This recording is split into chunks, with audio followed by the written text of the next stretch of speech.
So what made you pack up and leave Memphis and choose Atlanta as your next move?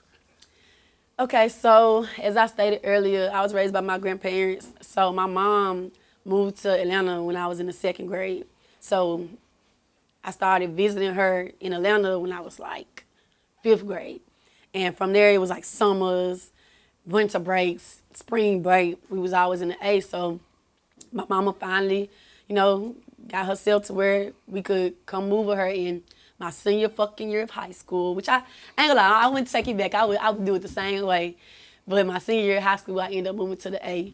And from there, it was just up. I ended up moving back to Memphis after I graduated. You thinking, oh, I want to go back home.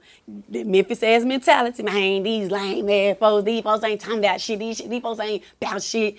Moved back here and it wasn't the same. So I ended up going to college at University of Memphis, working 3 jobs. I was in the ROTC and just busting my ass in college life, and I got burnt out.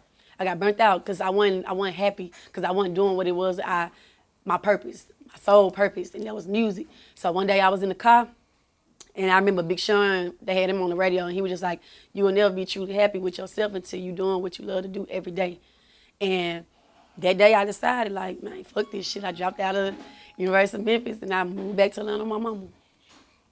That's real right there. Yep. All right, so how did changing cities affect your mental health and creativity? Ooh, okay. Well, one thing about it, I tell you all the time that Memphis raised me, but Atlanta grew me up.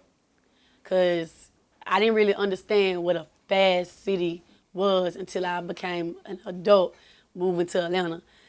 Memphis is considered slow compared to Atlanta. So it was just like, it was something going on every day.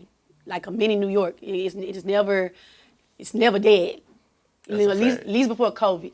It's never dead. And I can say the grit and the hunger that that was in me from Memphis, going into that space of Atlanta, the finesse city. Yeah. Gotta be on your toes, gotta be on your pimping, gotta be on your P's and Q's. So it really, more so, like I said, it grew me up. It made me see things from my style even.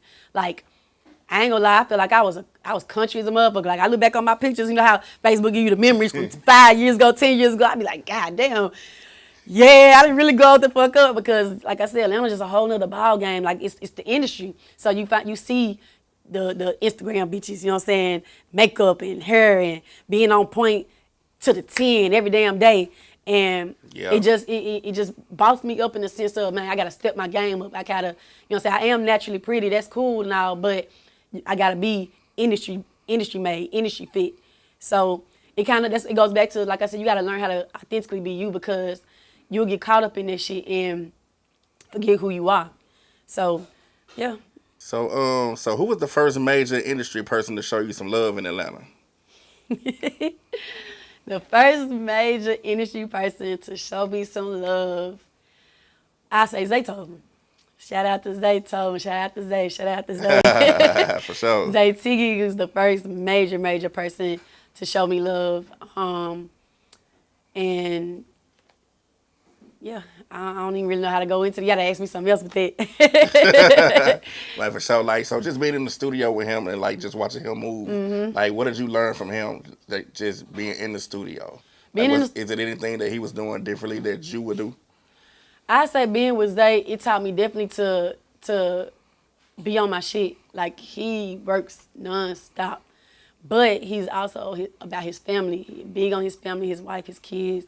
And he showed me how to balance that, how to be a workaholic but still be the family man. Of course, I'm not a man, but be a family man. Yeah. And also not to be serious about your craft, but not be serious because I can remember he was making a beat.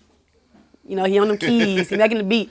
And he's like, hey, Mello, what I'm gonna name this joint? He was like, I was like, I don't know. He's like, bet, I don't know. And name the beat, I don't know. So it's just more like I said, he working on his craft, but might have some fun with this shit. Like, just once again, I guess the motto of this interview is be you, be authentically you. Like, Zay is just him.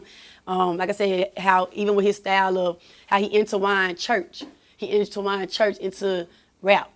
everybody knows Zay for them cadences and those tones of his church upbringing, but he was able to put that into his rap craft, and I always thought that was just so dope, and me seeing it was just so dope. Especially being a church girl, growing up in the church, and seeing how you could merge two things that you love that are completely opposite. Because, that's kind of like taboo, kind of like how Kirk Franklin did, bringing the rap and the church into the secular world. It's dope. It was really dope to see that.